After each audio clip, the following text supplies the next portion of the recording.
Hai, Assalamualaikum. Saya Zul daripada Koponik dan DIY Malaysia. Dalam video sebelum ni, saya dah tunjuk cara untuk set up sistem kuasa solar 12 volt dan juga 24 volt. Kali ni, saya nak tunjuk cara untuk set up sistem 12 volt dengan menggunakan dua keping solar panel 100 watt. So, total kita akan ada 200 watt solar panel. Selain tu, saya akan share juga tentang berapa lama kita boleh gunakan sistem kuasa solar ni untuk hidupkan peralatan elektrik dan berapa jumlah tenaga yang disimpan dalam sistem kuasa solar yang kita buat kali ni. Dah tentu akan melibatkan sedikit pengiraan, tapi jangan risau sebab saya akan cuba jelaskan dengan bahasa yang paling mudah supaya kita semua boleh faham tak kira apa juga background atau tahap kemahiran kita.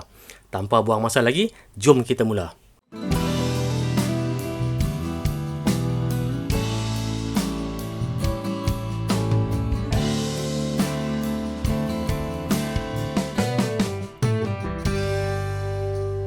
Okey, yang pertama adalah sambungan solar panel. Okay, dalam video yang lepas saya tunjukkan cara untuk set up sistem 24 volt. Sebab tu kalau tuan-tuan tengok ni, kita ada sambungan secara siri dua solar panel. Okey.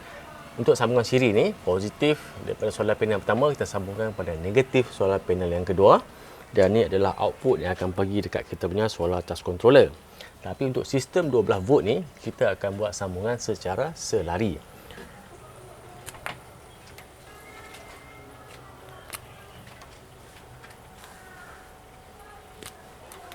Untuk sambungan secara selari ni kita perlukan 2-to-1 solar branch connector.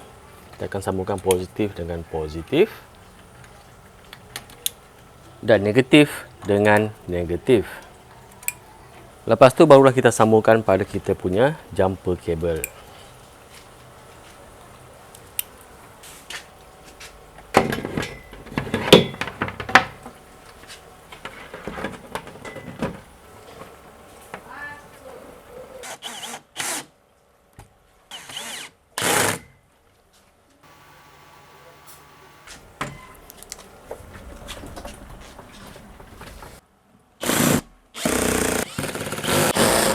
Charge controller kali ni kita gunakan solar charge controller 30A dan untuk solar charge controller 30A ni maksimum solar panel untuk sistem 12 volt adalah 360 watt dan untuk sistem 24 volt maksimum adalah 720 watt.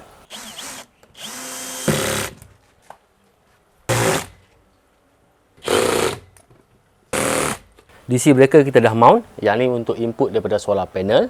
Yang ni bateri dan yang ni adalah output kepada kita punya inverter yang kita akan pasang dalam video kemudian nanti. Walaupun sistem kali ni ada perbezaan dengan sistem 12 volt yang kita buat sebelum ni, tapi rule dia tetap sama. Rule yang saya maksudkan adalah dari segi sambungan. Mana yang kita nak sambungkan dulu? Sama ada bateri dulu ataupun solar panel dulu. Dan dalam video yang lepas pun ada yang tanya, boleh tak nak sambungkan solar panel dulu, kemudian baru sambungkan bateri? Jawapannya memang tak boleh. Sebab solar charge controller ni diperlukan supply, diperlukan bekalan untuk dihidup. Bila hidup, barulah dia boleh bekerja. Untuk sistem kali ni, saya gunakan kabel yang lebih besar. Ini adalah welding cable 16mm, pure copper. Saya gunakan kabel yang lebih besar sebab sistem ni nanti kita akan sambungkan dengan inverter yang lebih besar, mungkin 1000 ataupun 1500 watt. Maksimum current yang kabel ni boleh handle ataupun current yang boleh lalu dekat kabel ni adalah 100A. Untuk dapatkan kabel nanti, tuan-tuan boleh tengok link dekat video description. Dan pada kabel ni saya sambungkan, saya buat macam T ni, gunakan kabel lug, saya letakkan bolt dan nut. Dan ni akan kita sambungkan kepada kita punya inverter melalui breaker. Sebelum kita buat sambungan, bahagian terdedah ni, lug dan juga bolt dan nut ni, saya akan balutkan dulu dengan electrical tape ni supaya tak tersentuh dan kita tak nak berlaku short circuit. Sepatutnya untuk sambungan macam ni kita kena gunakan terminal start, tapi saya cuba cari tapi tak jumpa. Kat mana saya letak saya tak tahu. Benda tu dah lama saya beli dulu. So untuk sementara ni saya balut dulu dengan electrical tape. Kalau dah ada terminal start nanti kita akan sambung dengan menggunakan terminal start. Sebab terminal start kita boleh cover supaya untuk mengelakkan berlaku short circuit. Okey, kita sambungkan dulu kabel positif. Lagi satu positif, kita sambungkan pada breaker untuk inverter nanti.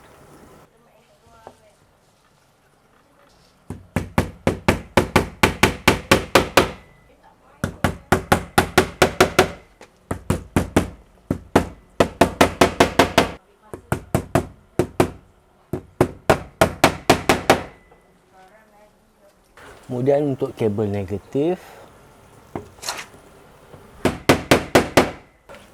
sambungan untuk input breaker dah siap. Yang ni breaker untuk kita sambungkan kepada solar charge controller, tapi kita akan sambungkan dekat fuse box dulu, kemudian baru masuk dekat solar charge controller.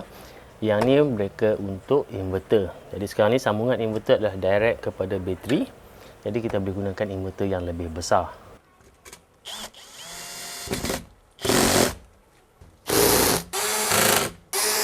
Untuk sambungan daripada breaker ke fuse block pun kabel yang sama juga, kabel 16mm. Kita pasangkan dulu bahagian positif.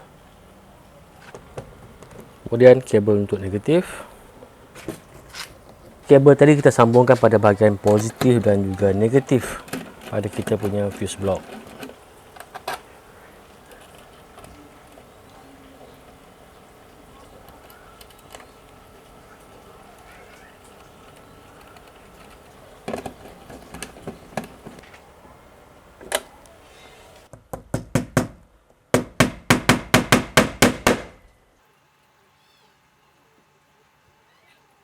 Kemudian untuk sambungan solar charge controller.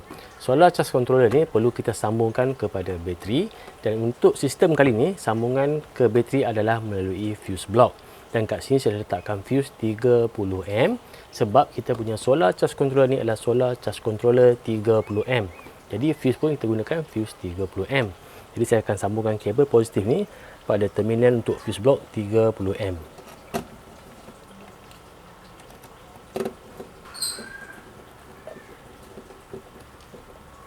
Dan pada solar charge controller kita sambungkan kepada input positif bateri pada solar charge controller. Sambungkan kabel negatif. Kabel negatif tadi kita sambungkan pada fuse block pada terminal negatif. Kemudian kita pasangkan kabel klip supaya nampak lebih kemas.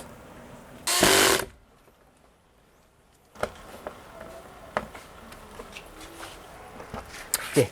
Charge controller kita dah sambungkan pada fuse block. Jadi sekarang kita dah boleh test sambungan yang kita buat tadi sama ada betul ataupun tak. First kita check dulu sambungan positif ke positif, negatif ke negatif. Jadi sekarang apa yang saya akan buat, saya akan sambungkan kita punya bateri. Sebelum ni kita buat sistem 24 volt. Jadi bateri ni saya dah sambungkan secara siri.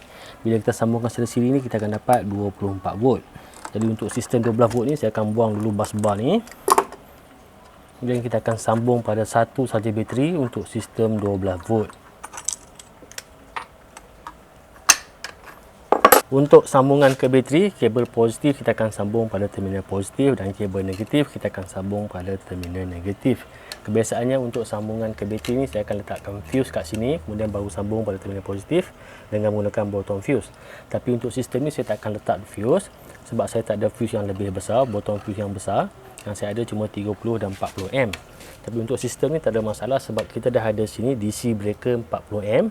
Kalau current ni draw lebih pada 40M, breaker ni akan trip, akan jatuh. Dan untuk breaker ni nanti saya akan upgrade, termasuklah breaker untuk sambungan ke inverter ni kita perlukan breaker yang lebih, ratingnya lebih tinggi, mungkin 60 ataupun 80 ataupun 100M bergantung pada load ataupun size inverter yang kita nak pasang. Jadi untuk sambungan sementara ni saya akan sambung terus pada terminal bateri tanpa menggunakan fuse. Tapi tak ada masalah sebab kat atas ni kita dah ada breaker 40M. Sama seperti yang saya inform dalam video-video sebelum ni, fungsi fuse ni adalah untuk protect kabel, bukanlah untuk protect kita punya peralatan. Tapi untuk ini saya akan sambungkan terus saja.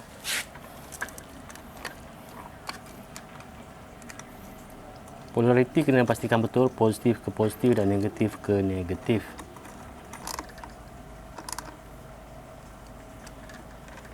Kemudian kita sambungkan terminal negatif.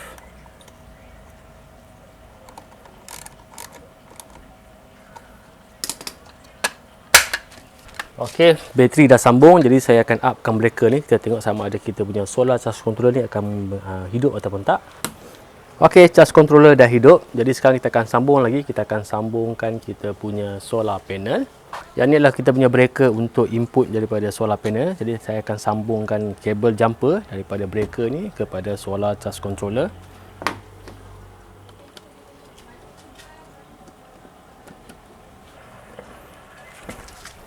Kemudian kabel negatif, pastikan polariti betul.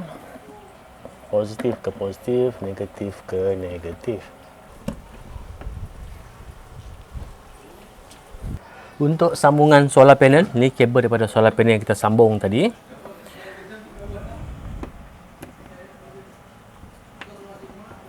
Okey, untuk sistem 12 volt dengan menggunakan solar charge controller jenis PWM ni, untuk kita gandakan current, kita mesti sambungkan secara selari. Kalau kita sambungkan secara siri, apa yang kita akan dapat? Kita akan dapat voltage 40 volt tapi current tetap sama 5 ataupun 6 amp.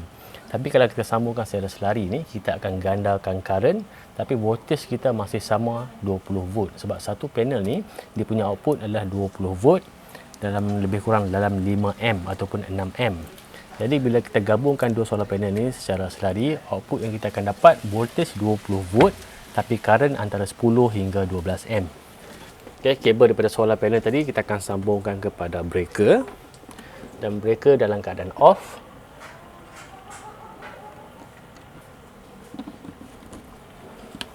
Kabel negatif.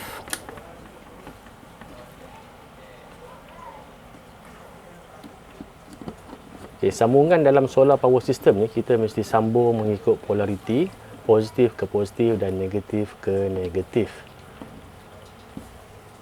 Jadi sekarang kita dah boleh upkan breaker ni. Okay, kalau kita tengok ni dah start charging, tapi sekarang ni cuaca mendung sikit sebab awan dah lindung matahari. Tu kita dapat cuma dalam 3 amp saja. Okay, sekarang ni dah mula panas. Kita tengok berapa amp kita dapat. Okay, kalau tengok sekarang ni 11.5 amp.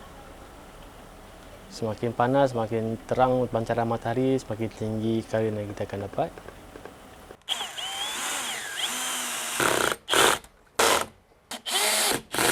Kita akan pasangkan output untuk USB dan juga cigarette lighter.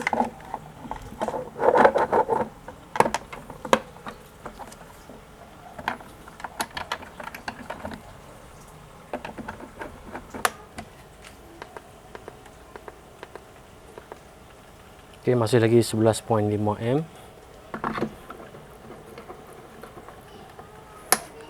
Sistem dalam keadaan off. Jadi sekarang kita akan sambungkan kita punya cigarette lighter port dan juga USB socket ni pada fuse block. Positif ke positif dan negatif ke negatif.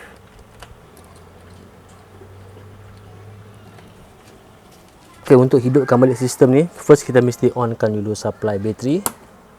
Kemudian baru kita onkan kita punya input ataupun breaker untuk input solar panel. Dan satu benda yang kita kena ingat, untuk kita matikan sistem ni, first kita kena matikan dulu kita punya solar panel. Kemudian kita matikan bateri. Dan untuk hidupkan, first kita kena hidupkan bateri. Kemudian baru kita upkan breaker ataupun kita hidupkan breaker input solar panel. Untuk sambungan USB socket ni saya tak letakkan breaker ataupun switch sebab kat sini dah ada switch untuk kita on dan off kan. Sekarang saya cuba on kan. Okay, kat sini dah ada output 12.5 volt. Saya akan test untuk kita charge handphone dengan menggunakan sistem kuasa solar ni. Okey, dah mula charging. Okey, cuaca dah semakin panas. Tadi pernah dapat sampai 12 amp lebih, 12.1 kalau tak silap tadi. Okey, untuk sambungan sistem 12 volt dengan 200 watt solar panel menggunakan solar charge controller 30 amp ni dah selesai dia punya penyambungan. Breaker yang lagi satu ni nanti kita akan gunakan untuk sambungan kepada inverter yang lebih besar, mungkin 1000 ataupun 1500 watt. Dan kalau kita nak sambungkan kepada dua charge controller, sebab di dalam solar system ni kita boleh ada satu battery bank dan kita boleh ada lebih daripada satu solar charge controller dan juga PV array. Jadi breaker ni kita boleh gunakan sebagai sambungan kepada inverter ataupun lagi satu solar charge controller. Maksudnya kita ada dua sistem solar untuk charge satu battery bank yang sama.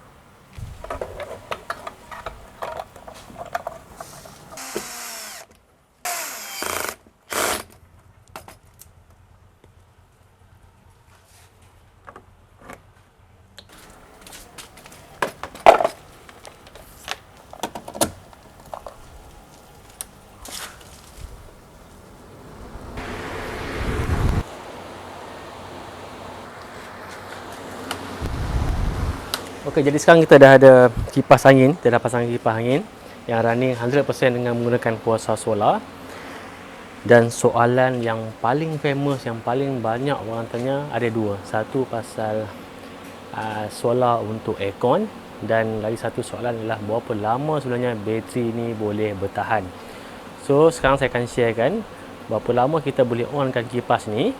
Dan untuk aircon tu nanti saya akan buat satu video khas. Saya akan terangkan macam mana keperluan sistem solar untuk kita running aircon, mungkin 1 horsepower ataupun 1.5 horsepower. Untuk ni saya akan buat pengiraan berapa lama kipas ni kita boleh onkan dengan menggunakan satu biji bateri yang kita pasang tadi. Okey, sistem yang kita set up tadi, solar panel 200 watt, bateri 100 mAh. Yang bateri yang kita guna tadi bateri jenis SLA AGM.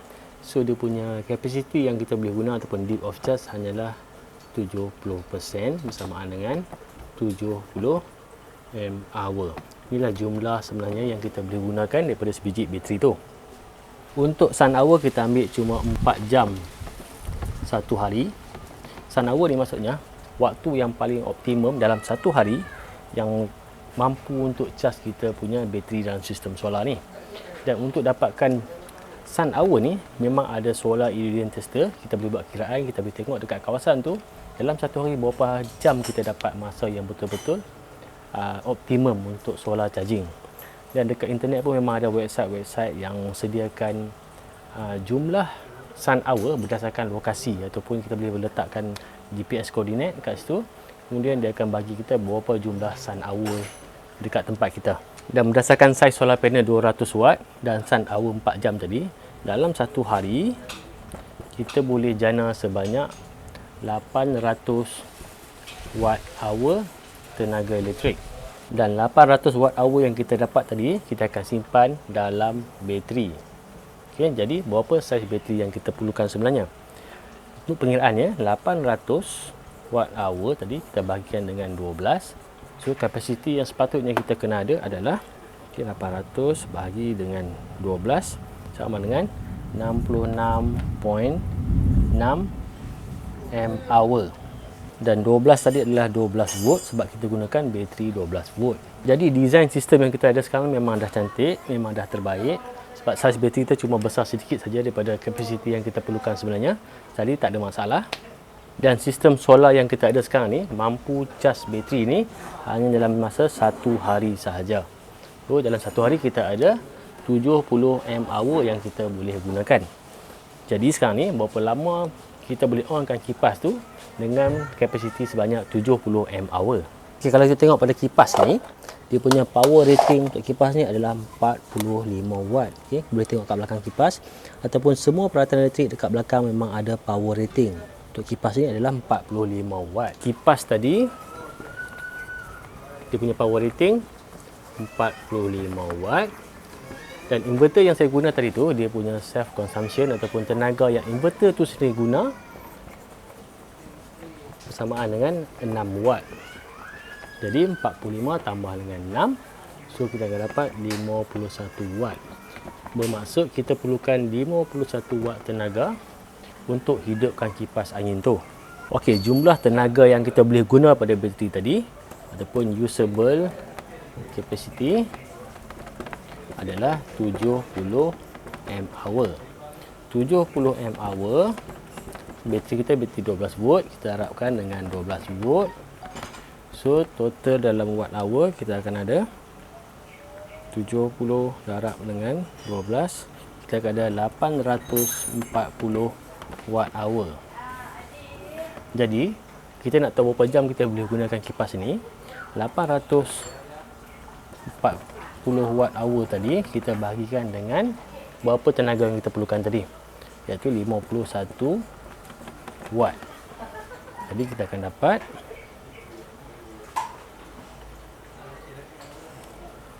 16.47. Bermaksud kita boleh onkan kipas tu selama 16 jam. Okey, berdasarkan kiraan yang kita buat tadi, kita tahu dengan sistem yang kita ada sekarang ni, kita boleh onkan kipas angin ni selama 16 jam. Dan macam mana kalau kita nak tambah lagi peralatan ataupun nak tambah lagi kapasiti bateri ni, kita boleh tambah lagi satu bateri dan kita sambungkan secara selari juga. Tapi untuk solar panel memang kita kena tambah lagi. Bagi contoh, kalau saya nak gabungkan lagi satu biji bateri ni, saya akan sambungkan secara selari. Saya perlukan lagi 2 solar panel 100 watt. So total kita perlukan 400 watt. Okey, dekat sistem ni memang ada 2 bateri. Saja saya tinggalkan kat sini sebagai pemerat supaya kita punya board ni tak terbalik. So alang-alang bateri dah ada kat sini, kita akan tambah lagi satu bateri dan kita akan sambung secara selari. So kapasiti lepas ni kita akan ada 12 volt bateri dan 200 mAh. Tapi sebelum kita tambah lagi satu bateri ni, ada benda penting yang kita kena ingat. Sebelum ni, dengan 200 watt solar panel ni, kita mampu cas bateri ni sampai penuh dalam masa 1 hari. Tapi bila kita dah tambah lagi satu bateri, kita perlukan masa 2 hari untuk cas bateri sampai penuh.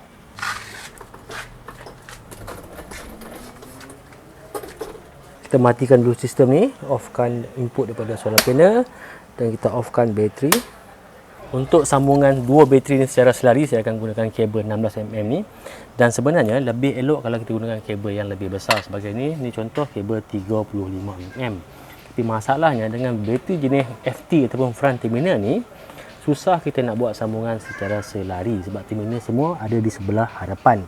Dan sebenarnya bateri jenis front terminal ni adalah untuk telco, sebab dalam telco kebanyakan peralatan yang kita guna adalah 48 volt. Sebab tu kebanyakan bateri kita akan sambung secara siri untuk dapatkan 48 volt. Dan saya tak galakkan tuan-tuan untuk beli bateri jenis FT ni. Dan lagi pun FT ni memang susah kita nak dapat dalam pasaran. Ini memang direct order daripada China. Okey, negatif daripada bateri tambahan kita sambungkan pada negatif bateri yang sedia ada ni. Tengok ni pun, ruang untuk buat penyambungan pun adalah terhad. Jadi lebih eloklah gunakan bateri biasa, jangan gunakan bateri jenis front terminal macam ni. Takut nanti bila kita dah sambung, kita dah tak boleh nak tutup ni.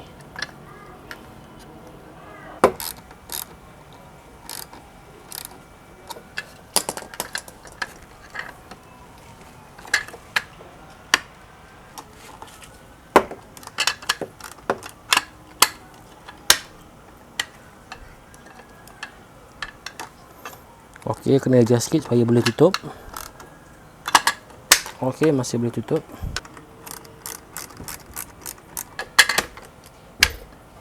Kemudian lagi satu sambungan pada terminal positif untuk bateri tambahan ni.